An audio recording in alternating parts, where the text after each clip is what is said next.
Lights down low, the screen's on fire. Reels are spinning, we're fueling desire. Split in two, who's running the show? Popcorn's popping, let the truth flow. Severed thoughts, we're cracking the code. Ripping through stories that the screen's bestowed. From blockbuster bombs to the gems unknown. We're slicing the scenes, yeah, we're setting the tone. Cue the drama, crank the sound. We're tearing the plot lines down. No secret spare, we're spilling the tea. The 7th floor's where you wanna be.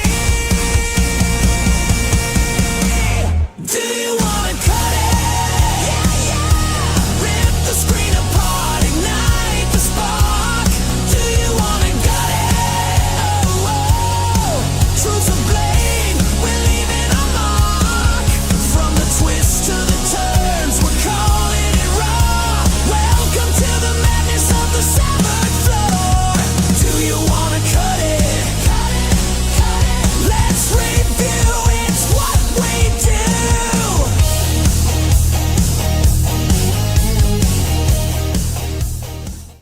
And we are back. Welcome, everybody, back to the Severed Floor podcast, where we review movies and TV shows. And this is an unofficial podcast. It's not related to DC, Warner Brothers, or anybody else on that sort.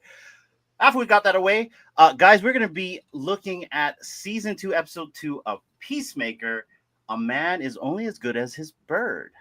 In this episode, Chris Smith grapples with the fallout of killing his alternate universe doppelganger. So he enlists Vigilante to dispose of the body, while Argus, led by Rick Flag Sr., intensifies surveillance on Peacemaker, seeking revenge for his son's death. The episode balances dark humor, emotional tension, and a standout action sequence featuring our loved Eagly, Peacemaker's eagle, who takes down Argus's foes, as well as Mr. Flurry. Guys, welcome back to the Severed Floor. These are my co-hosts right here, Raven and Video Shane, as well as the crew that is down in the studio. And I'm just going to bring them up right now, guys. Stand by.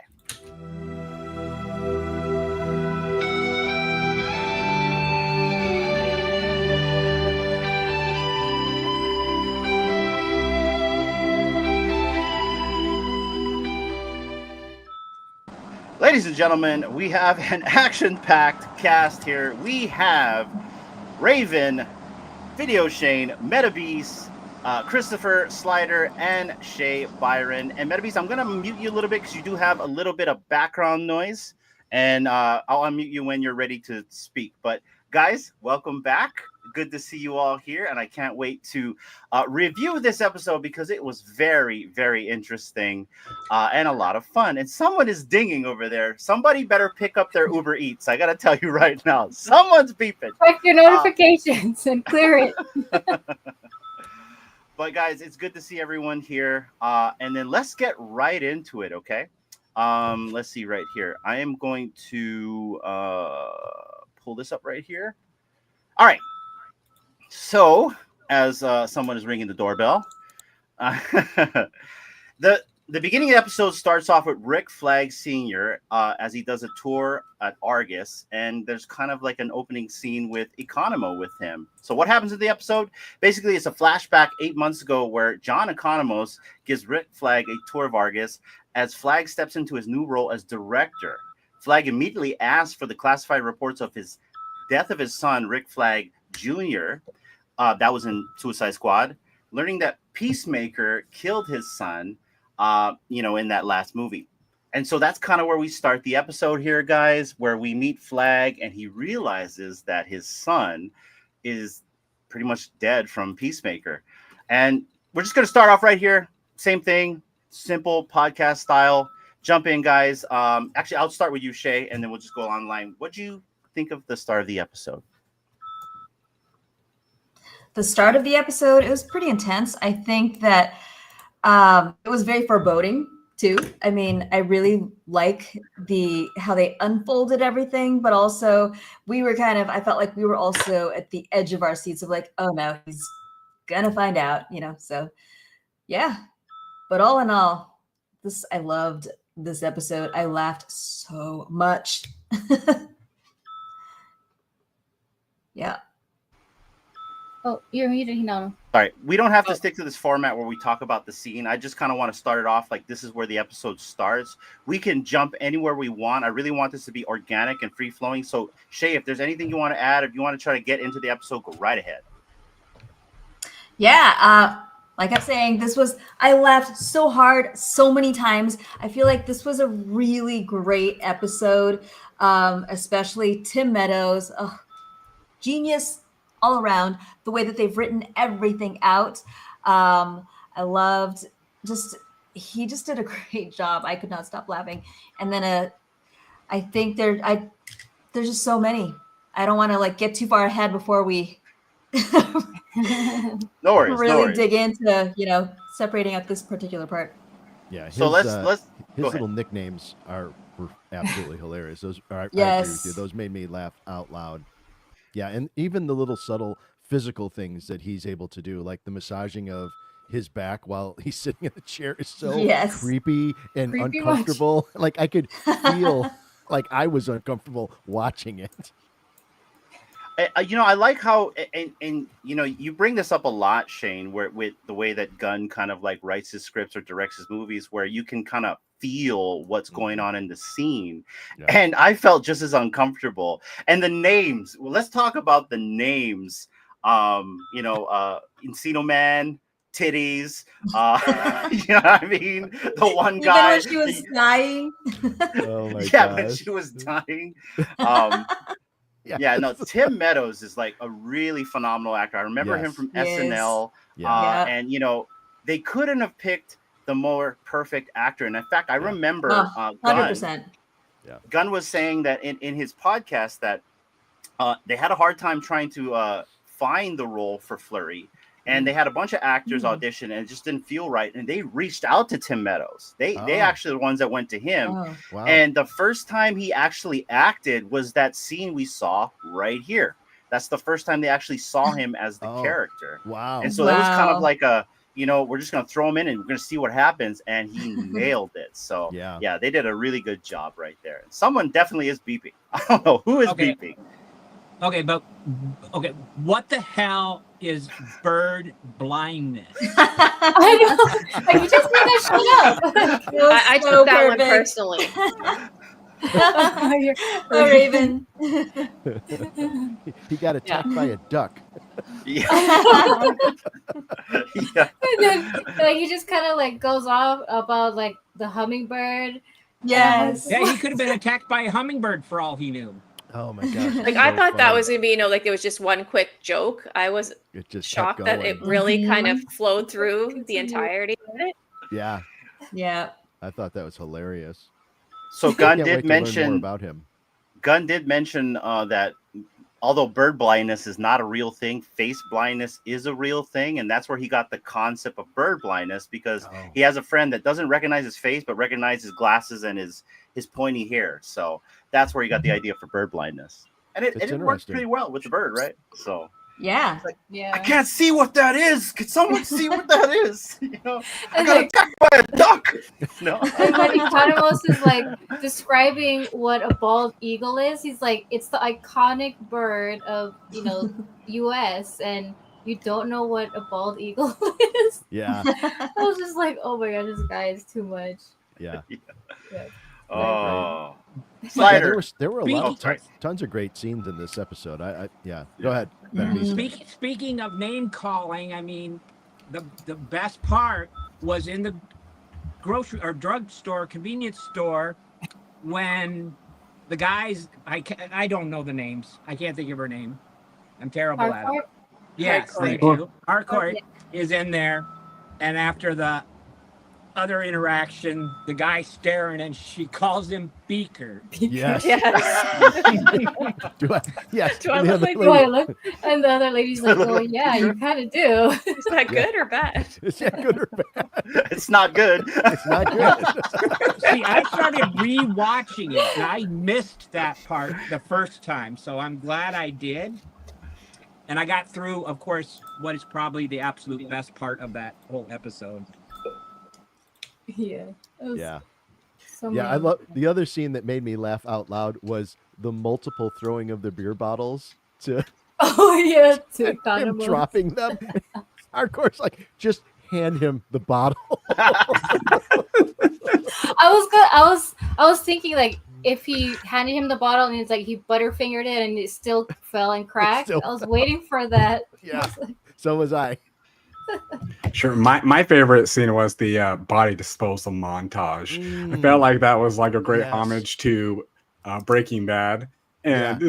it's the funny like upbeat music while Chris and Adrian are like hacking them up. I'm like, oh geez, okay.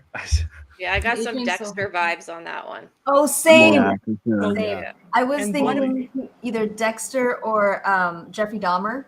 Yeah. You know how he had the glasses? Yes. Oh my gosh. What And on what about Vigilante's his- face, the glee that he had when he pulls out Yes. like all of his weapons, like that It guy was is just glee. so crazy. I know. Loved You it. definitely want to make sure he's your friend and not your enemy. Well, and speaking of that, what does he say to Chris about the About orgy and having Yeah. he's not into sex, but you He's know, it's not what into you do with It's like a with your best bonding friend. Bonding. experience with your Bonding. best That's fine with my buddy. friend. It's like what? Okay. Oh my gosh, that was great. Has a totally different perspective on that. I also love the fact that when Chris is getting his coffee and he tells the one lady, he knows her name. So he obviously knows all of these people. And that's Oh, a yes, community sure. of people that he like knows. And it's like, hey, so-and-so, can you get these people out of the house? He's like, yeah, no problem. Yeah, it's all casual. Yeah, Yeah. no worries. Slayer, stuff. where did you want to interject in here? Yeah, I think my favorite scene was probably with Eagly when he's like kicking everybody's ass, pretty much. Like Oh yeah. that was great. great. Yeah, I mean, the Eagle took them all out pretty much, and and then like you said with Fleury, he's basically got like crazy dialogue going on there because he can't see. He's like, it's a duck. His duck's attacking me, and then he's jumping around saying like, calling them all by their nicknames, and that was like that. Honestly, that was like a great scene, for me. And if that was like one of his first scenes, that's just crazy. Yeah, he's an amazing actor. So I thought that was awesome. And then I would say probably the scene where they're hacking the guy up, like that was just, that definitely gave me like Dexter vibes, but even creepier because he's just like grinning ear to ear, just like, this is the greatest thing ever. Like, and it's, he definitely is got some screws loose. But those are probably my two favorite scenes. Cutting up a body with your best friend. How much better? How could it much get? more bonding could you get, That's right? right. Oh yeah, I'm And- sure that's what he thought too. Well, he missed the Easily orgy, right? So he had Was to a get great something out of actor. it. in And then like the other. Oh, sorry. Go ahead, Ray. No, go ahead, D. The other part I was gonna say was after when they're throwing him into the incinerator and then creature comes out and he's like, "Fuck off!" Yeah, alien. Who's that guy? He's a guy who never says hi to me when I say hi to him every morning. Rude motherfucker. Never says hi to me. Yeah, that was awesome. Can we talk about that alien for a minute? Because we didn't talk about that alien in the Yeah. first episode. Like, what is it? Like, Mm. you see him dancing in the scene. Mm-hmm. That door, right? So Chris does state, and what is that thing called again? The dad's quantum Yeah. unfolding chamber, right? Yeah. He Yeah, states that yes. it's been a part of his life, his whole life. Strange, like for one, like is a dad really that smart? But that leads to 99 universes. Right. So does that mean that's 99 of his bedroom? Is that his own? I think so. I think there are different variations on, so in that universe with the alien, that very well may be that version of Chris that just evolved differently. We don't, I think maybe we'll find that out. But I thought it was also interesting that the two times that he's been into at the very end of this episode, the two times that Chris went into that universe where it's the life that he really wants, he was either drunk or high when he went into it, which I thought was kind of interesting.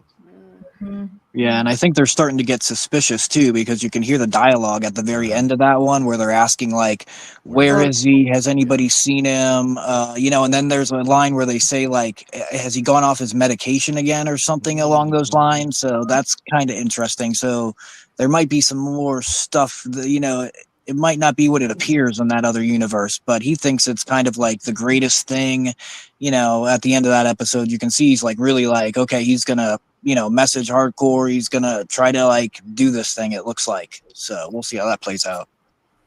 Yeah, I find it interesting that the dad in season 1 said, "You can't get rid of me. I'm always going to be here." And then he says that there are 99 universes, right? Those are 99 doors of his dad, probably behind every single door. Yeah. So, yeah.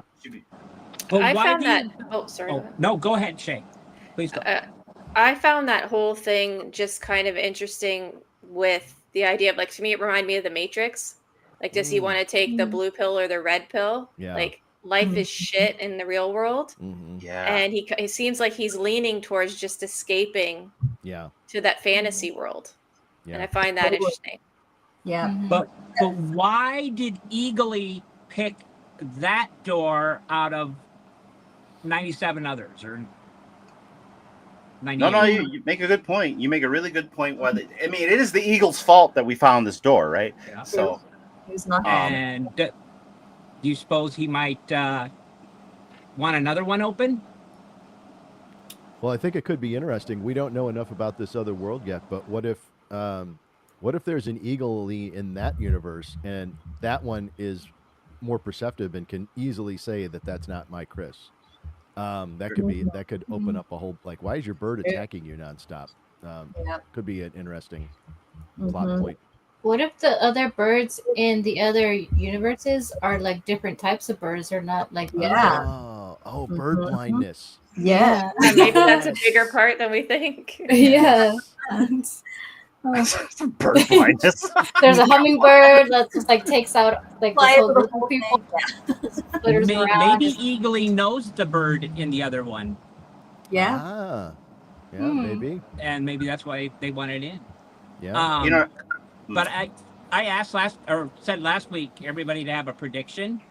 Since we're talking about the other worlds and the door, I'm gonna go ahead with mine real quick. May not be next episode, but I foresee Rick Flag Jr.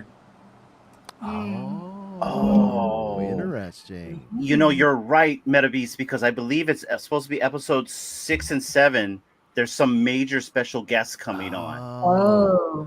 That could be how he gets back in with Rick Flag Sr. I can give you your son back, like in a weird, twisted way. That's interesting.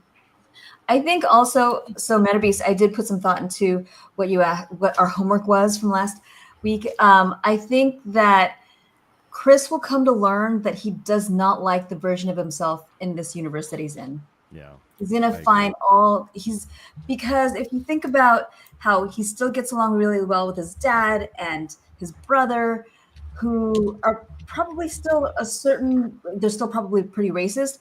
Chris may be that version of himself there, and he looks like he's trying to insert himself into that version because of Harcourt, but he's gonna come to learn that maybe it's not all that it's cracked up to be. My prediction. That's a great suggestion. I think you're onto something. Who else has got a prediction? I kind of think he might actually go into that world and kind of, in a sense, get trapped there, and that's when his other teammates might come and try and rescue him or talk some sense into him. Well, there was that one scene where they're hugging, right? After, on the rooftop party. Yeah. And he says something like, no one will tear us apart or break us apart. So that, again, is foreboding too. Like, something's trying to get them apart, maybe. Yeah, I don't know.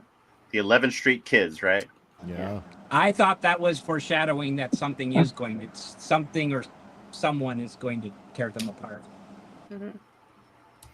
Yeah, I definitely got the sense from their dialogue between Harcourt and Chris that she was starting to listen to him when they were having their conversation. Like, she was starting to open up a little bit and then realized that she was opening up and then pulled back and said, F this, I'm out of here. Yeah. And I could see her eventually, warming up to the idea of maybe it wasn't just a one-night stand. And that, would manifest itself, I think, if he ends up spending more time in that world. And then in this world, they're starting to question, well, where's Chris at? So... Yeah, and in the previews, it does state like the 11th Street Kids are going to go and rescue Chris in this other universe. And there's also in the previews, like, it looks like Chris has like a portable dimensional thing where, because I saw him and Eagly kind of like go by a door and it kind of like opens up a portal and they walk through it. So maybe there's more to the tech in this quantum chamber thing, or maybe there's a portable version of it, because it's my understanding Argus wants to take a receipt of all this stuff. They want to take hold. Well, they tried at least, but the Eagle beat them up, right? Yeah. So can we talk about the Eagle really quick with that walk he did at the end? I don't have the picture, but man. I mean, like, I did not expect the Eagle to beat everyone up, especially Argus. Yeah. Like, he beat everyone up. They tried shooting that Eagle and they couldn't get that Eagle to, like, in fact, I don't even think I've ever seen this Eagle kind of like fall or fail. Unlike the dog Crypto, right, in Superman, where, you know, he got taken out right away. But this Eagle, the eyeball rip, come on. Yeah, and the way they did it, and it was like the blood, and it was like the dark screen behind. I was like, oh my gosh, it's like beautifully done. I mean, cinematic. Cinematic. I was like, whoa, there's an eyeball. Oh, and the I'm sorry, was this guy like trying to comfort the girl, and she's like, "It's gonna be okay, titties." It's like he doesn't know her name. He has no idea what her name is, so he's just calling her titties, right? And it's my god. So yeah, that whole scene was fantastic. I mean, it was one of those moments as an audience that you're just, into it and, rooting for Eagly just to kick the shit out of everybody. So yeah, it was great. Okay, so I'm sorry, go ahead, Dee. No, at one point, when Eagly was taking out all the people, I thought for sure like they were gonna at least like clip him. Yeah. Or clip it. Clip him and like fall down or something. Just because I'm like, but then they did. I'm like, wow, this eagle. I want a bald eagle. That's like that. Pretty savage. Like, what is the life expectancy of an eagle? Because how long do you think this eagle has kind of been in like Peacemaker's life, right? Because they're like best friends. Right. I mean, from the first episode, this eagle has protected him. But like to gain these skills as an eagle, like an eagle just doesn't attack everybody, right? Like, I would love to see an origin story of how. I was just gonna say that. Yeah. Like it has to be done in some way, because this eagle is just I think this eagle could take on Crypto. I'm just being honest, because like, this eagle is insane. You just gotta take out Crypto's eyeballs. That's it. Yeah. Yikes. So, all right. Let's go to Rick Flag here, because we learn that Flag learns that his father's dead. There's a vendetta going on here. He's been surveilling Peacemaker for 8 months. He's not happy with this. He's got his own agendas. What do you guys think is going to happen? Because he's pretty much on Chris's trail. Anybody? Yeah. I want to point out. I thought it was very strange, though, how much detail it was given in the report. I don't know how would they know. Or was something on Chris that was recording it or something, I guess? Well, I think it was just a really good way to recap the events that happened in Suicide Squad. And also, really get under his skin. I don't know that as an audience we're supposed to understand where all the details came from. I mean, obviously Chris survived it, so Chris could have gave an incredibly detailed report. That's a possibility. So. But yeah, I thought it was a really smart storytelling tool to be able to recap all the events that happened and bring everybody up to speed if you haven't seen Suicide Squad. It's interesting though, because that movie's not canon, but that death is canon. And I learned by watching Creature Commandos that they brought in this actor mainly for Creature Commandos, but then he's now Rick Flag Sr., right? I'm assuming they just was, I don't know the other actor that played Rick Flag Jr., but at one time he was just Rick Flag, and then they had to kind of like figure out what to do now that we're going to the DCU. So that's his son. Very must have had him at a very, very young age, right? And yeah, so I thought it was cool. It was really cool to learn about how this guy. So this actor really was just brought in for Creature Commandos, and then they used him for Superman, and now he's leading Argus and Peacemaker. So that's kind of how he got there. They kind of like also whitewash his hair, because his hair in Creature Commandos is black and white, or just gray. And then so in here, the actor says, well, I'm a kind of a vain person, so he dyes his hair. So you're supposed to just go with the fact he's dyeing his hair now. At least that's what I learned in Creature Commandos, or the podcast for that. So yeah. Interesting. Yeah. And so now we deal with Chris's trauma, right? They pretty much hack up the body, him and Vigilante. And, this must be really, really traumatic. You kill yourself. You have to cut up yourself. You burn yourself. And then now you're faced with this crisis of, I'm not happy where I am. Maybe I steal my identity from my old self. And so there's a lot going on with that. And you're right. Most of the time when he went in those worlds, he wasn't thinking straight. I think this entire season is going to be one big not really drunk fest, but you know what I mean? They're just not going to think straight. What do you guys think is going to happen with Chris this is kind of like what MetaBeast is asking, like what we think is going to happen. And that's kind of where I'm getting at now. We kind of discussed the episode, unless you guys really want to discuss more about scenes that you guys love, because I could do that. But where do you guys see Chris going after watching these events? Yeah, I feel like Shay tapped into it already. I think that we're going to discover that this world is not what it appears on its surface. I think that's a really great idea that they might end up being, super racist. And that's not who he is as a person in this world. I could see all of that collapsing and them discovering who he is, and then the team has to come in and rescue him. And I think it could open itself up to, well, maybe it didn't work in this world, and he starts opening other doors just to still try and escape his current reality. So maybe he's just door hopping after a while then, eh? You ever see the TV show Sliders? I was just gonna say that. Yeah. I think somebody on the panel definitely did. Love Sliders. Well, since Slider's talking, give us your take on this, Slider. Yeah, I think, now Argus basically knows that he has this dimensional portal, too. And, I think he's going to try to go into this universe, take over that, his former self that he just killed, and maybe go on some missions and stuff like that in the next episode. But I think some way it's going to go wrong with his family, and maybe that's because Argus, finds that door and comes in, and then there's going to be some kind of conflict, I think. But I think Argus is going to be more involved coming up, in this also. So yeah, I'm not sure, but I think that world is not what he thinks it is, and it's going to turn out to be, a lot different. But yeah, that's just kind of my guess. One thing I loved about Sliders, the TV show, is you got to see doppelgangers of yourself. So what I'm looking forward to is seeing doppelgangers of Vigilante, Economo, Rick Flag, or as you guys say, maybe it's Rick Flag Jr. as being in there as well. But I'm looking forward to that. I would also love to see maybe another version of the Justice Gang. Maybe we get to see people from the DCEU pop up. Who knows, right? Maybe not.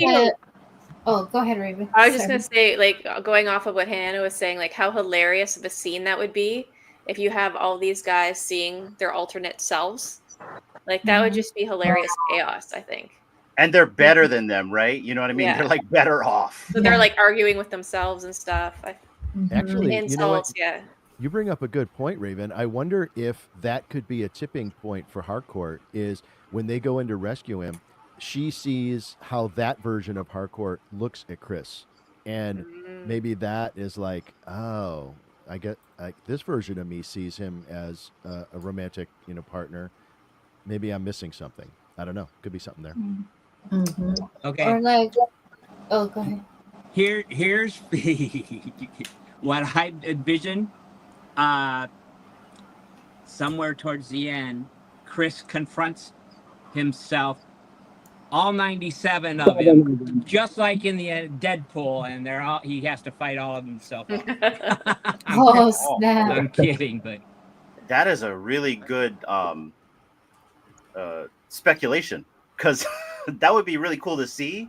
And I wouldn't put that off for Gunn, but Christopher, I would love to hear what you have to say about this. I just expect some more interdimensional traveling, and with that, it'll be interesting to see what James Gunn does as far as if we're going to see any more weird scenes. I'm expecting to see some more weird scenes, whatever they are. Sure. Who knows? We were surprised. So that's all I got. Okay. I was thinking, what if he goes into another door, through another door, and he sees himself, but he is part of the Justice Gang. Like he got accepted, Ooh. in the interview. That would So be what cool to if see. that's like his group and not with his messed up crew? Yeah, Yeah. that's a good idea. I guess the cool thing about what Gunn can do is like anybody can be the Justice Gang in these universes. Like we could have anybody pop up from a Gunn movie, like Mhm. Chris Pratt might pop up, right? I'm thinking about all of his hoodlums that usually hang out with him, right? Yeah. Or any of that sort. It'd be really interesting to see what goes on with it. He does state in his podcast, he says it twice, like, things are just not as it seems. And, Mhm. I keep going back to the crack Superman.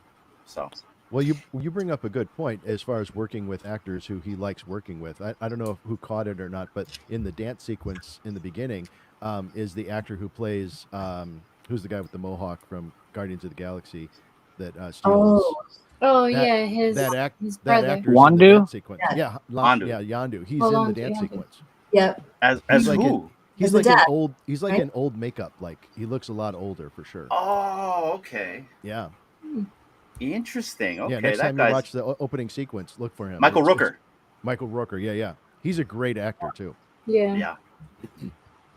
Okay. I'm gonna have So, to pause it. what did you guys Well, not like with the episode? And then they had the one guy in the very first episode that was Yondu's sidekick or number one in the beginning too, from Guardians Well, of the that's Galaxy. that's his brother. That's his brother. That's Sean Gunn. Yeah, Sean Gunn. Yeah, Yeah, and but he's been in- playing. It's still Guardians of the Galaxy, and you Yeah. guys said the Green Lantern guy was in one of Yeah. them too. So Yeah, True. he gives his brother a job A lot every of time that. he gets a gig. Yeah, and even Nathan Fillion. So Nathan Fillion has been with Gunn since Slither, and he stated as well in an interview I watched that I guess they've been friends since that movie, and he remembers interviewing him for the first time in Slither. So They're like best friends or something. Yeah. That's awesome. pretty much like any movie you see Gunn do, you're gonna see Nathan Fillion in it. You're gonna see his brother. You're gonna see Michael Rooker. Yeah. So it'd be interesting to see who they'll bring up. Like I would love to see other actors from SNL pop in, like Tim Meadows. Like Tim Meadows, I gotta just go back to Tim Meadows. Like I just really enjoyed that guy back on the screen, and him being this actor who's probably going to be part of the Argus team that goes through these dimensions, right? Yeah. With the bird blindness and all that other stuff. It really will open up a funny take. But like back to what I was saying, like what did you guys not like about the episode? For me, I'd have to say the fact that we know that Hardcourt and Peacemaker had a relationship or relations, but we didn't get to see it. Like I feel like that relationship is being built up, Okay. but they kind of just this happened, but we didn't actually get to be part of it. Yeah. Or know Maybe the there'll be a details of it. flashback. Yeah. It's very true. There's 8 months of days that we have not been able to account on what happened. And we're kind of seeing it like in every episode, kind of like with Rick Flag. But yeah, that'd be nice to know because then we'll care more, right? About those two. Yeah. So Yeah. No, that's a good point. Yeah. Oh, real quick before we jump to something else, I just want another moment that had me laughing out loud was when Vigilante climbs to the side of the building and jumps over the top, and she says, "Don't climb up my building," and he just starts laughing hysterically, like it's the funniest thing he's ever heard. She's like, "Why is this funny to you?" His sense of humor is so weird and bizarre. Yeah. That makes me dark. laugh out loud. I Like, love him. and the fact Yes, that he he's just my scales the favorite. side of a building like nothing, carrying 2 giant things of beer with him. Bud Light, yeah. How did he do this? And he's British, right? He's British in real life. Is he? Oh wow. Yeah. Yeah, Wasn't go that like, watch the podcast and you'll be like, whoa, that's Vigilante. Wow. Yeah. Wow. And Yeah. the first 2 episodes was not played by that actor because you didn't see his face. It's played by somebody else. And if you go and rewatch And it, the dance scene. he sounds a little bit different. But go ahead, Raven. I'm sorry, I cut you off. No, he is my favorite, and I've been trying to break down why he's my favorite. And I think it's because you have all these other characters like Hardcourt and Peacemaker, and Graybeard or Ginger Cool, and they all have their own like struggles and these moral dilemmas. Vigilante doesn't. He has no moral code, and I find that very refreshing that he doesn't stress about any of that stuff. But you do see that little bit of him that having friends is very important to him. 100%. And I just thought he looked extra good this past episode. He had his shirt off. What, his tidy whities? His tidy whities. That guy? When he got his groove on the roof, that's what. Yeah. Well, gee, you're exactly right, Raven. Like even when he first shows up to the party, the first thing he says is, "Did you guys meet like this all the time?" And then they list off, well, sometimes these people meet, sometimes these people meet, and yeah, he's very concerned about who's meeting without him. He wants to be part of the conversation all the time. He wants to be part of the group stuff. But I would think he would be the least person I would trust out of the whole group. Yeah. Vigilante? Yeah. Really? Because I think he could turn on anyone at any moment. Oh, that's and interesting. take them out. Because he doesn't have that morality about him. Yeah, you're right. Oh, interesting. Even Chris, even his best friend? I think it depends on the situation, I think, for him. I think if there was a certain situation, he could turn on anybody, yeah. That's an interesting take. I can see the one thing I do like about him, though, is he's balls to the walls. When he sets his mind to it, he'll go and do something. Like last season where he went in prison to try to kill the dad. Yes. You know what I mean? Like, you give him a task, I'll do it, right? And you can plant it in, and Raven's right. If they plant a seed in his brain and he thinks maybe he might think that the Chris that we know is an imposter, and he'll like mistaken, and then next he's gonna try to kill that person, right? So yeah, he is definitely not someone you want to mess with. No, he's definitely the most formidable member of the team, I think. We need a backstory. I don't like not knowing what he's been up to, other than they showed him with argument at work. I can't see him sitting still for too long. Yeah, I agree. He's very ADHD. Like, what else is he doing besides working at that restaurant? Yeah, that's true. We're building up, getting those appliances and like building up that inventory. Right? Yeah. What was he doing when he first met Chris? I mean, he's known as the vigilante. He was obviously out there. Wasn't he doing out there being a vigilante? Yeah, that's true. Didn't they say he was like Chris was friends with his older brother, with Vigilante's older brother or something like that? Yeah, I think that's what it was. We also then who's that? Who's the karate expert guy? He's in the dance sequence. The short guy. The guy in the green, right? Yeah, what's his name? Like, I thought. Remember? Oh, the little ninja dude. Yeah, we haven't seen him this season yet. I mean, it's only been 2 episodes, but. But we're all looking. He's going to have his name. He'll have a role to play I know, because now I need to know. Yeah, he's in the dance sequence, so he'll have to have a. I would assume he's got a role. Maybe he shows up in this world that Chris is going to jump into. Yeah. Is that what he's called? Green Ninja? No, that's what I typed in. Judo Master. Judo Master. Judo Master. I thought I was confusing that because I was just thinking about that a little while ago, about that short ninja guy that kept showing up, and I'm like, was that Peacemaker? I thought I was confusing it with something else. So I'm glad you guys cleared that up. He's also super formidable. Like they can never seem to kill him or take him out. Yeah. Yeah, I mean, he just flicks his Cheetos, his hot Cheetos, and like, bang! Yes. Oh. He's a fire eater. What is he? Is he a metahuman, or is he just really good at jujitsu? He's a leprechaun. Yeah, they don't make it very clear. I mean, little green guy.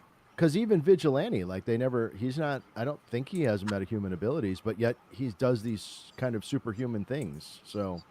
Yeah, where did he get his training?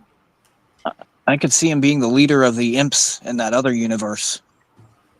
Because the father talks about how, they used to fight with the imps and stuff, and I'm not sure what size imps are, but I could see him being like the leader of the imps maybe in that alternate universe. That's a very good point, Slider. I didn't even think about that. It was great memory on your part to remember the imps. I forgot all about that until you just mentioned it. You know what's interesting is how come they haven't come up with safeguards for this quantum chamber? Because if there are 99 doors and obviously the dads must all know each other, or they know the existence of it, wouldn't they come up with safeguards so they wouldn't run into themselves or you know what I'm saying? Like, Yeah. feels a little fishy here. Unless the dad knows all the other dads, right? Because I go back to the first season where he said, "You can't get rid of me. I'm everywhere," right? Yeah. So They have monthly dad meetings. Monthly. Lord. The League of Dads. you know, because like, you want to like make sure you safeguard your kids, right? Like, you wouldn't want one Peacemaker coming into this universe. So like, when you hear the dialogue at the end, as Slider was saying, was like, you know, is he on his meds? Where would he be? Why wouldn't they look in the chamber? Yeah. You know, Maybe why they wouldn't don't they go all there know. first? Maybe they don't all know that it exists. Strange though, because then they talk about the imps, though, right? Yeah. So, well, unless it's one of those Well, things he where it's does. like if you have, you know, a gun in the house and you teach your children never go near the gun, or don't, you know, maybe he just, that's the rule of the house, don't ever go into that room. Mhm. but at the very first episode of season 2, he sees his dad and he runs back into that door, right? Wouldn't the dad have known that? Like, oh, why'd he run into the chamber, right? Like, maybe that's a different, I don't know. It's just things that I'm thinking Did the about. dad see him go into the other, go back to the door? Did the dad see him go back into the door? Well, the dad saw him and then he just ran in the door and shut it. And that's kind of where we kind of got left. Oh, okay. So So, the dad didn't see him. yeah. Yeah, So I don't think he ever saw him come through the door. He just saw him in his den. But he ran back in the door and shut it, remember? He slammed it shut. Yeah. But did the dad see him though? But did he come The around dad the corner? did see too? him.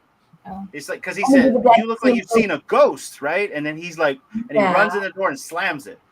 So, just makes you wonder. Interesting. Christopher, what do you think about that notion? You Ah, must have watched it like 20 times in laser, right? I wish. Oh, it's been a very busy day.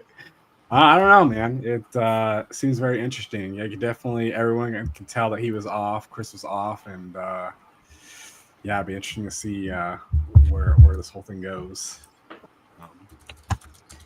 Yeah, I think real quick, I think this overall episode kind of was just like a filler, kind of like a bridge episode. Like, I think there's going to be more action in the next one. So yeah, that was just my take on the overall episode. It's kind of like, you know, building a little bit of backstory and, you know, a little bit of character, you know, development, and then it's kind of like just getting us to this third episode. So, you know, that's why that's just kind of my take on it.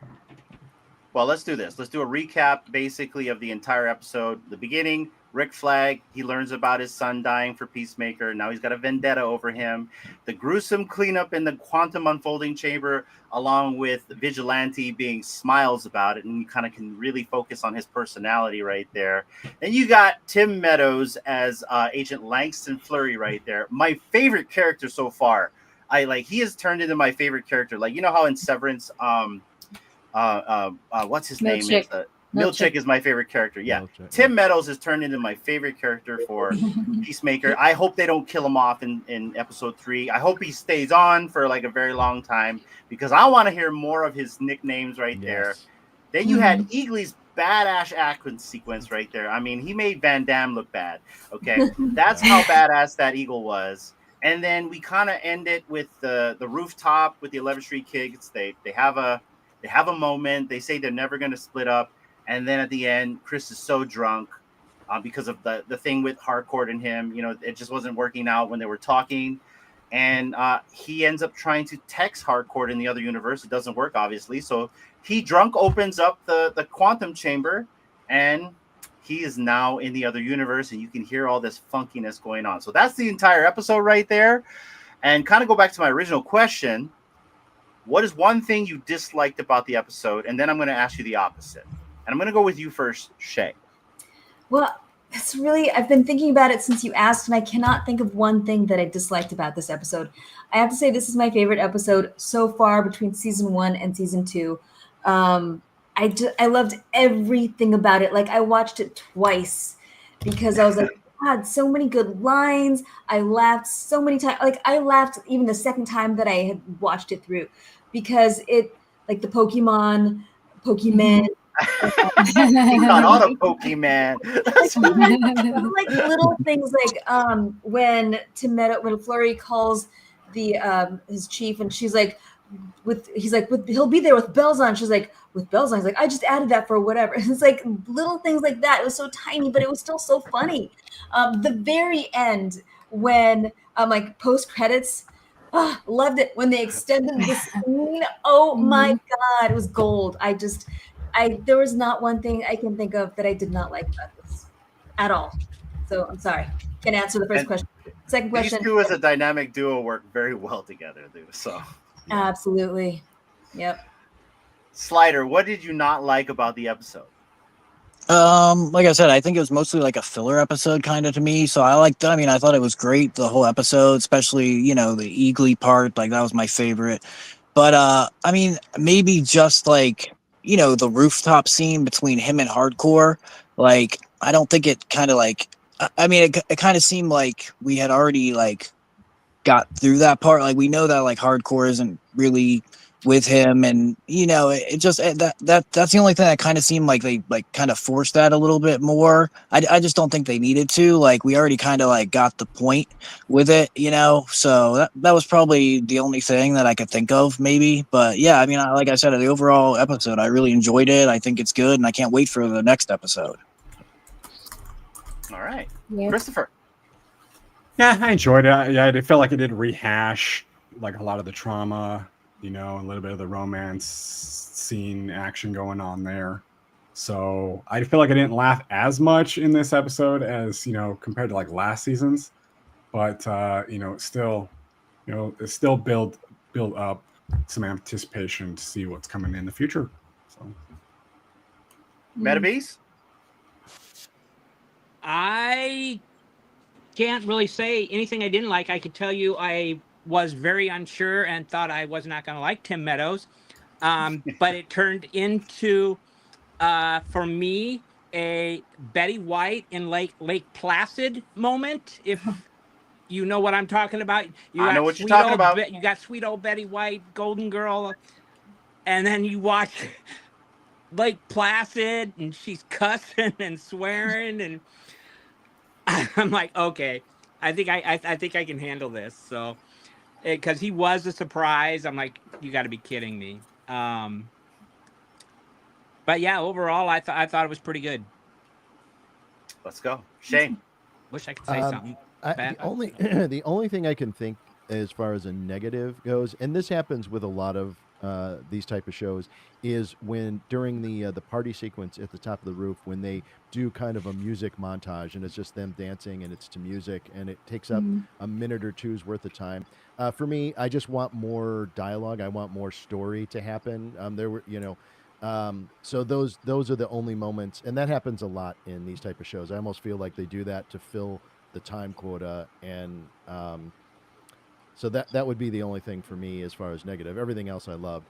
Favorite scene, it's got to be, it's a tie between the Eagly fight or the introduction of Meadows to Ginger Cool. What if that's the last moment they have like that for the rest of the season, though? Oh, that'd be great. Then I would be very happy, because I would like more dialogue and more story to happen than music montages. And I think you got something there, Metabeast. I agree with you. I think we were shown this because this will probably be the last time we see our intrepid crew together, because they're going to get split apart. Gotcha. Yeah, I think so too. Raven. Okay, so there's one part I forgot to mention that I absolutely hated. And I've tried to go into it with an open mind. And because I remember you saying, oh, give it a chance, you might get used to it. I cannot get behind the new theme song. Oh, yeah. I can't. The original, it's still, I'm waiting for it, and then it's not there, and the music doesn't match the dancing. And the old one was so good that I tried to be open-minded about it, and I'm like, I hate it. Have you read the lyrics? You got to tell Gunn to watch our show. Have you read the lyrics? You should tag him next time. I haven't read the lyrics, because for me it was more about a feeling too. It was like, I get you. The second I heard that song, I'm like, okay, who the hell are these people? And I went and downloaded that song because I just loved it. But one of the verses in the song, because I had to go look it up, was because there was always a wrong to your right, and there will always be a war somewhere to fight. I'm sure there's tons of hidden meanings behind it, but for me, the feeling just isn't there like it originally was, and I'm very sad to not have that original theme song. Well, hopefully it's kind of like what Shane was saying in the previous episode, where like, you know, they're off for a reason, and Gunn is constantly saying in this podcast that things are a little off, and maybe over time either the music's going to change. I don't think the music's going to change. I think they're going to keep the same song, but maybe over time they start actually, you know, going in sequence. Fits, maybe, yeah. Because even in episode 2 of the podcast, he's talking about like how well some people danced and how well some people didn't. Slider mentioned this as well in the first episode, so we'll have to see on that one. But I feel you on that one, Raven. But I didn't know that as well. Yeah. Other than that, I mean, I really enjoyed the episode. Like I said, the comedy is always good. Again, I think Vigilante's looking even better. So I'm enjoying him and would like to see more of his story and his character actually evolve. Even though he's kind of like, you know, you feel like he's one way and one dimensional, I think there is more to him. But yeah, I enjoyed the episode. What about you, Dee? For me, it's always that the episodes are never long enough. But one thing I wanted to touch on too was like, so in the other world with the doppelganger that got killed, like, did they say why they weren't together anymore? Hardcore and Chris or Peacemaker? I don't think so, right? No, the brother just asked. The brother makes a comment about how Chris is the one who screwed it up, and no, doesn't he say that she was with another person right now, as well? That I don't know, but I remember the brother encouraging him to give it another shot. He did. Yes. Yeah. So I'm like, what did he do that? Yeah. To make them, you know, split up, or for her to leave. So I want to know more about that. Just like more backstory, like more details on events that happened prior to them showing us, you know, what the scene is. And another cool thing that I learned about in the James Gunn's podcast is the pictures on the dead Peacemaker's phone is like real pictures in real life of Hardcore, like traveling all different places and stuff. That's actual like real pictures in real life. So I thought that was really cool for them to add it in. I missed that. I didn't know that was real pictures. That's a good call right there. We watched it together last night, so. But yeah, I think for me the episodes need to be like at least an hour and a half long. That's all I'm asking for. But yeah, and release them all at once. Yeah. This one I stuff. would love that. Netflix model. Yeah, but it's good to talk about it though with friends, like here. Yeah, that's what when I because I think if I saw everything all together, I would miss like a whole bunch. Yeah. So. Agreed.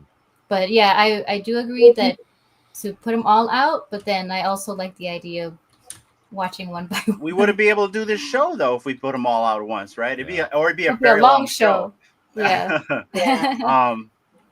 For me, I don't care for Adebayo and her relationship. I really I just don't care. I mean, not that I don't care about the people, but I never really cared about that in the first episode because they never really made me want to care for that, and now they're kind of bringing it up, and I understand why they bring it up because, you know, they're broken up, but I just don't care, and like maybe I'll care later. I do like Adebayo as the character right there, but just I didn't care about that. And another thing I didn't really care about was Vigilante dancing in his underwear while them pouring beer all over him. I just didn't understand that scene whatsoever. It made no sense. He definitely catching the Pokemon with that scene. So it happened all of a sudden too, because he had clothes, and then you panel, and he's like, he doesn't have clothes. He doesn't have clothes. Now to turn that around, what I really liked about this episode, and I've said it before, and I'll say it again, but there's two things: Tim Meadows, and Eagly beating everyone up. Like that scene when I was watching Eagly beat people up, like I wasn't even expecting the eyeball thing. Like, like this tripped me out. Like D, you can ask D. I'm like, I said, "Holy shit!" You know, that's what I said. Like, The damn, fucking you know, eye. like his eyes, like, and next thing you know, people are getting like thrown everywhere. I'm like, whoa, oh my goodness, Yeah. because he's flying in the house. Yeah. He's flying in the house, beating people up. It's not like he's in the air. And then, like at the very end, where he's like, "Titties, titties, it's gonna be okay," and the eagle comes back down and just freaking body slams them down. Blah, and they all survive, right? So obviously the guy with the eye might have a patch or something like that. So I'm going to assume the people that survive this will be back with all their nicknames intact, and it'll be fun. But those two things I really enjoyed for the episode was Tim Meadows and this eagle scene right here. I know Shane kind of gave us his take on who he what was his favorite part of the show for this episode. D, what was yours?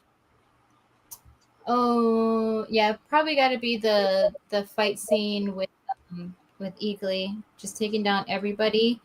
Well, I did have a question though. So, kind of trying like going off. So every time that Chris goes into the quantum world, the QUC, he enters, the code. So what happens if he's so drunk or high that he enters the wrong code? Does he get like 3 chances and then something happens? He has to reset his password. Right? Like, but how would he do that?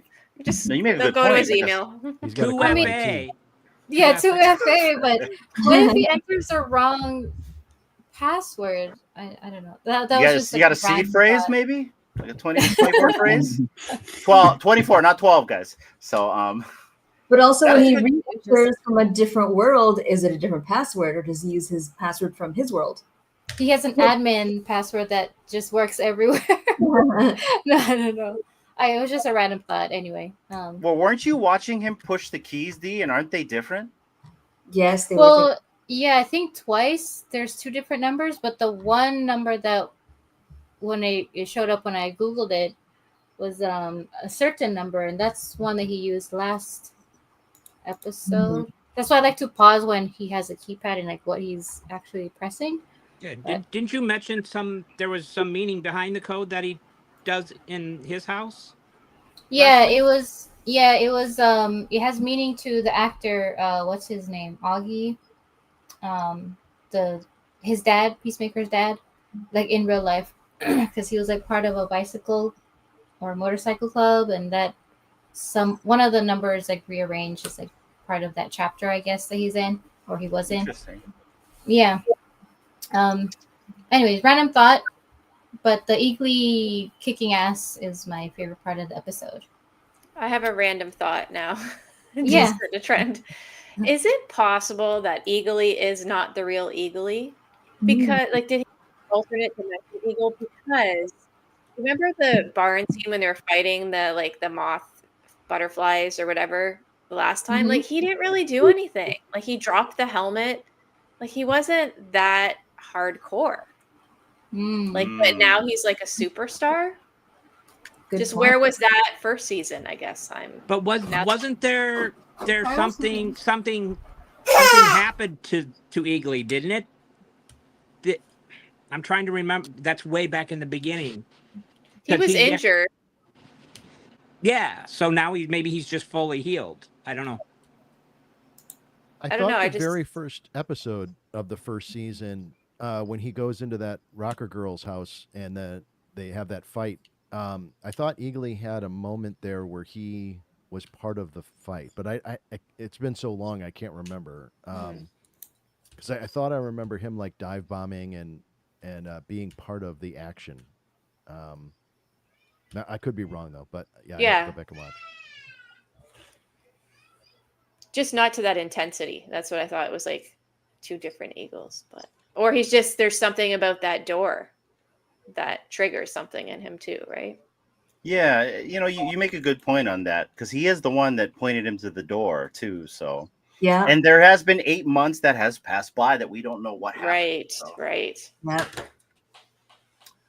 Anybody else have some random, kind of like open forum here, guys? I'm just kind of spitballing here. You don't have to tell me your favorite scene. If you have like something you want to really talk about, now's the really time. Like I said, podcast style. Don't be afraid. Go ahead, grab the mic. I have one more idea, but I'll let everybody else go first. Go ahead. You want me to go with my random idea? Yeah, go ahead. Go ahead.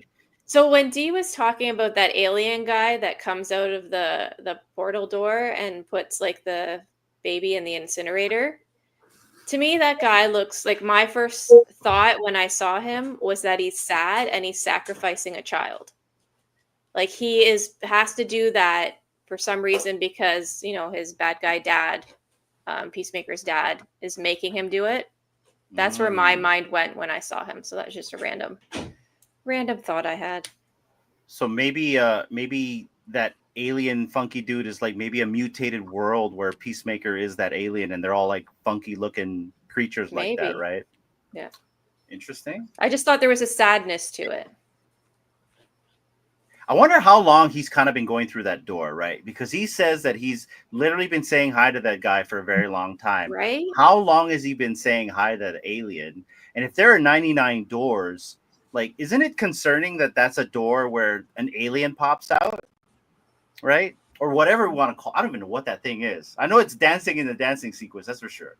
So maybe that alien can't hear, and he doesn't hear Peacemaker saying hi to him every time. maybe he's got face blindness. Yeah, or voice blindness, Human audio blindness. issues.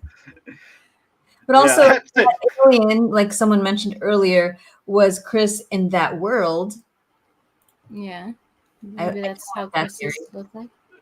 In that I feel like everyone's gonna have a blindness in this in this series, right? In this season, like they've come up with the concept of bird blindness. There's gonna be all types of blindness. I'm gonna I use think. that as an excuse now. He's gonna use that. I'm sorry, I have this blindness, right? I have cleaning blindness. I have dumb people blindness. Well, I mean, Raven already kind of mentioned it. I mean, Vigilante has morality blindness. Yeah. Yeah, Yeah. that's true. That's true. And Chris also has like doing the right thing blindness, right? So they're all kind of blind in this episode right here. But any other random thoughts? Christopher, random thoughts. Nothing. I just really liked that body disposal scene. I don't know why. It just got to me, guys. I just needed it. So it was a great episode. I liked, like I said, I liked Oh, he muted himself. Well, it's funny that sequence Muted reminded Chris? me a bit of there's a scene from a movie called The Town with Ben Affleck and Jeremy Renner. And one of my favorite scenes of any movie ever is in that movie where he walks up to Jeremy Renner. He says, "I'm going to need you to help me with something. You can't ask me any questions, and we're going to hurt some people." And Jeremy Renner pauses for a second. He goes, "Who's driving?" And it's like in that moment, I'm like, everybody, you have to have a friend like that is just ready to do anything. Gung ho. Your ride or Vigilante die. is that Yep. dude. He's your ride or die. Like, Yep. all right, we got to cut up a body. Cool. I'll bring the tools. Let's do this. That's because it's just more BFF bonding. He's down Yeah. for anything, Yeah. right? Yeah. He gets to bond with his buddy. Yep. What was so interesting is they showed the sawing in this, right? It's Yeah. just like yeah. I don't I think was they were eating that dinner when we sharp were watching either. this. It wasn't as sharp as I think it could have been. They need to sharpen it like before they start hacking it away. How does that make you feel that you're cutting your own self up, right? Like you kill a bunch of people. You killed Rick Flag Jr. You're probably going to kill more people for the name of peace, but then you kill yourself, right? Mainly so you don't get in trouble. And like, how did that, like, already he's going through trauma. This is on top of it, kind of like just like weighs it down even more, in my opinion. Like, how do you come back from that? Killing yourself and then cutting yourself up and burning yourself. Well, you bring up a good point because the trauma of certain deaths have really impacted who he is as a human being. Obviously, in this world, when he killed his brother, that impacts every aspect of his life. I mean, he dwells on it all the time. So will this, add to that guilt? You're absolutely right. I mean, unless, like we were saying, he finds out that himself in that other universe is not a good person, then I think he might be okay with it. But yeah, right now, I think it's like definitely messing with his head. So Yeah, it's almost like when they say that after you pass away and you see your body, kind of like an outer body experience. So I kind of feel like it relates to that a little bit. Yeah. Well, you And make it a good can- point. Oh, go ahead. Oh, sorry. Go ahead, Dee. No, go ahead, Go ahead, Shane. Dee. No. Oh, Go ahead. okay. Now you're like me and her. And it kind of like when they're cutting up the pieces, it kind of ties in with the whole group, because they're like they were all separated, right, doing their own thing, and yeah, just that's so it's like climactic. But yeah, like him hacking away at himself in pieces kind of represents like his group as a whole. They were also kind of split and kind of broken up into different, groups, meeting up. Yeah, absolutely. People meeting up at certain times, like when they were telling about it on the rooftop party. That we hang out this time and they hang out together. Yeah, just kind of I think it all kind of ties in. I don't know if that was like meant to be, but that's just what I thought. Okay, go ahead, Shane. Well, I was going to say, Slider brings up a good point that if he finds out that that version of Chris wasn't a good person, he might think, oh, well, I guess I did the world a favor. And, his comment about I'll kill whoever I need to in order for there to be peace. What if, we find out that not only is his brother a piece of garbage in this world, but the brother that he's super happy to see also turned into a jerk. And maybe that is part of his healing. Like, well, maybe it was a good thing that, what happened when I was 12 years old. So maybe that this whole thing is about him healing from his past mistakes. Yeah, like the grass isn't always greener. Yes. The underlying. Yeah, he might be destined in every single universe to kill his whole family. Yeah. Family. There's no running from it. It's his destiny. Kill everybody for peace. I mean, they do state that he is he off his meds. It also sounds like he's still the baby, and I guess we're really going to see in this next episode, because Gunn did say in the third episode we're going to really be hanging out in they call it Earth 2, I guess, right, or whatever. So this next one's going to be very interesting, and I'm really interested to see, kind of going to what Metabeast asked earlier about speculation, how he integrates in there, right? I mean, already he's sitting there. That's the last place we see him. And obviously this is not, he's sitting there in the drunk text. You can hear all that. He's drunk as shit. And you can see that little heartbroken thing. Does he leave? Does he reintegrate right there? How does he reintegrate? And how do they not catch him right off the bat? I mean, I would know if something was off. I mean, me personally, just because I know, like, my wife and everyone around me, like, I just know when something's not right. Just me personally, like, you would think the dad would know this stuff, because he built a quantum chamber to 99 other universes. He's not stupid. I don't know. It's interesting. Slider, what's your take? Final thoughts or free thoughts? Yeah, my thought is, just that you just said that he built it, but do we know that he actually built it, his father? Because I'm just thinking, like, maybe his father stole it, somehow, like, and he just told his son and everybody that he's the one that created it and built it, because we've said before, it doesn't, I mean, like, he's built the helmets, but I mean, I don't know. I could see that being something that his father would do.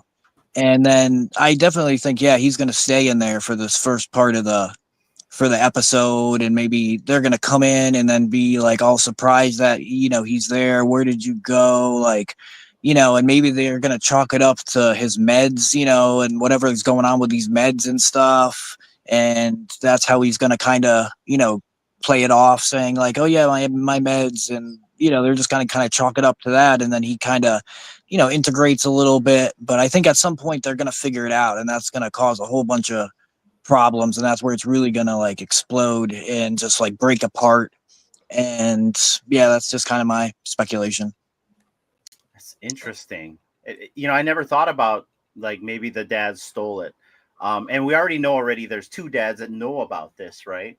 So maybe they're all in cahoots to this, but it makes a good point on what really is the quantum unfolding chamber, right? I mean, we know what the purpose of it is, but like, who built it? Because it looks like futuristic tech, almost looks like alien tech. It almost looks like that alien is involved in this in some way or fashion. But yeah, that's an interesting take on that. What do you guys think? Do you think it's possible for what happens in that world to affect the real world? What do you Like mean? a butterfly effect, but in a different universe? Yeah.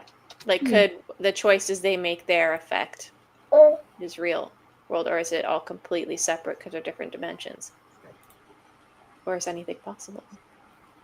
I think they're kind of. I think they're kind of doing it to like where it's kind of like separate. You know, like once you go into that pocket dimension and then you go into another one, like that's a completely separate contained dimension.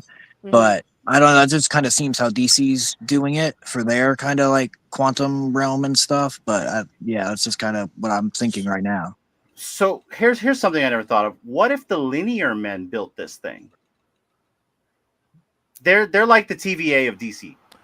Yeah. Okay. Yep, I can see that. You know what I mean, Shay? Right? Like, you know, because like somebody had to have built that with that technology, and I never thought of this till now. And nobody really knows linear man, Mr. Nitzelflick over here. But but yeah, like, you know, what if it's something like that? It's plausible. Like a little little space fold. Like maybe this is like one of their little quantum pockets of theirs, and the dad actually stole it from a linear man. Yeah, I'm thinking maybe that could be it because, you know, usually in DC, the kind of time travel that you get or like the different dimension stuff is usually through like the Flash running faster, you know, to where he, you know, uses the Speed Force and then he can, you know, do like Crisis on Infinite Earths and stuff like that, or even Superman and some of them like flying so fast that he can go back in time. Usually it's kind of like something linked to like a superpower that somebody has. So this definitely seems like somebody built it, they created it, and I'm just not thinking that was the father. Like I'm thinking like he got it somehow. Yeah, I think I'm with you on this one. Maybe he just stumbled upon it.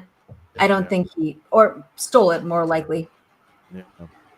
It was the previous homeowners, and he killed him and took over his house. Exactly. And that's how he got it. Well, I know I'm going to be very disappointed if at some point he doesn't open a door and Quinn Mallory doesn't have the slider device.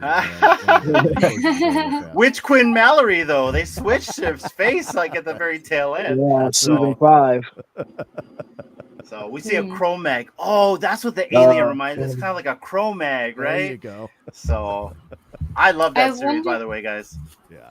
I wonder if we're gonna see like other cities, because they do say when Adebayo was talking to her ex-girlfriend about Gotham. Yes. They're like, why don't we move? Yeah, so I'm like, I wonder if they're gonna. I've been thinking the same thing because they've mentioned Gotham 3 times already. And I was like, there's got to be something. And if something big is supposed to happen, or what was it, like in next month or October, there might be some crossover. Maybe. You know what could be cool for the crossover thing is if they have another cameo by Supergirl, just to keep the whole thing alive, you know, and get you prepped up for next summer when Supergirl comes out, you know. Sure. So it was mentioned that Sasha Calle is going to return as Supergirl, and they're going to meet up with Millie Alcock. That's a rumor that I read on Reddit that she got hired to come back. And so, I mean, I go back to like the fact that Lex opened up a black hole and now everything's kind of weird. And now we have the Justin Gang instead of the Justice League and all this other stuff. I really feel like that really has something to do with this entire universe going forward. And I'm sorry. Go ahead, Metabeast. You have connections in Gotham City. I know it. Don't you, Shay? Shay's not leading on. She's not leading on to everything. No comment. No comment. Yeah. I cannot confirm nor deny. There you go. Well, anyways, guys, we are at the hour 15 mark. Let's just go with our final thoughts. I know Shane has somewhere to be. I'm very jelly. I wish I was going with you. So please give us a recap and we can live vicariously through you later on. But Shay, final recap, final thoughts. Go ahead. I absolutely loved this episode. I cannot say enough. I mean, I laughed so many times, and it kept me at the edge of my seat on other times. I'm excited to see next week's episode. So, yeah, fun times. Let's go. Slider. Yeah, I really like the episode. Like I said, I think it's more of like a, bridging episode to 3, and I think it worked on some character development, on the side, and I think it was a really good episode, and yeah, I can't wait for the next episode either. So yeah, it's my thoughts. Christopher. Yeah, I thought it was a good episode overall. Can't wait to see more and see what happens within those parallel universes. Same here, man. The Meta Beast. You have homework for us, my friend? It was the most awesome Eagle-y show ever. I can Take that I to the don't. bank. Take that to the bank. Shane. Yeah, I loved it. I love this series. I love all these characters. I mean, for me, we're in like the golden age of television as far as I'm concerned. I'm enjoying Alien Earth as well. And then we're coming up to the final episodes for Stranger Things. We're going to get Severance back again soon. I mean, there's just so many unbelievably great television out there, and I just love this platform that we get to have this kind of water cooler talk, because I really enjoy that and being able to digest each episode. So I just want to thank all of you for being part of this conversation, because it's fun for me, and I love hearing everybody's different thoughts on where things are at. So yep, looking forward to next week. Awesome. Raven, first time being here with us. I know. It is so different, like actually talking about it afterwards, like where it makes me want to go watch it again. Because I feel like Metabeast was saying before too, where you miss a lot of stuff, especially the jokes too. Like they talk so fast and everything's happening so fast that you do miss a lot. But I am actually going to go watch, if I can find it later today, Suicide Squad, because I haven't seen it, like the 2021 version. Yeah. So yeah, it's a good movie. It's a good movie. Yeah. Yeah. I prefer it over the first one. Do you? Yeah. Okay. 100%. D. Yeah, I just want to say thank you to everybody. It's always fun to talk shop after watching the episode and just getting everyone's take and get people's like predictions of what could possibly happen for next time. And yeah, I guess we'll have to wait a few days, a week, to get to see what actually happens. So I'm excited and looking forward to it. But thank you everybody for being here. Yeah, I want to agree with that sentiment. I really appreciate everyone for tuning in every single time. This is one of my favorite shows that we do, because we literally, it's like Shane said, it's just a water cooler type of event here where we get to kind of digest the episode, talk amongst it with friends. And I 1,000% agree. TV has gotten better. There was a lull in TV, in my opinion, where just like shows just really wasn't hitting the mark, and it really felt like Sci-Fi Channel. But things are now coming back, like Stranger Things. I really want to cover Stranger Things. I really love Stranger Things. Severance, obviously, we are definitely going to be covering that. I love how big this panel is growing here. I mean, this panel's turning into a huge family, and I love that too.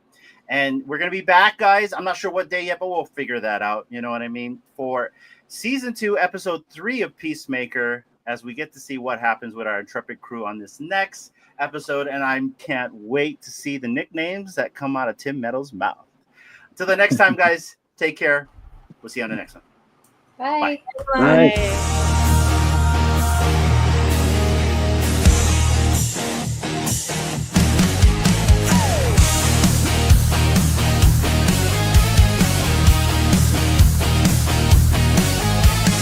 Lights down low, the screen's on fire. Reels are spinning, we're fueling desire. Split in two, who's running the show?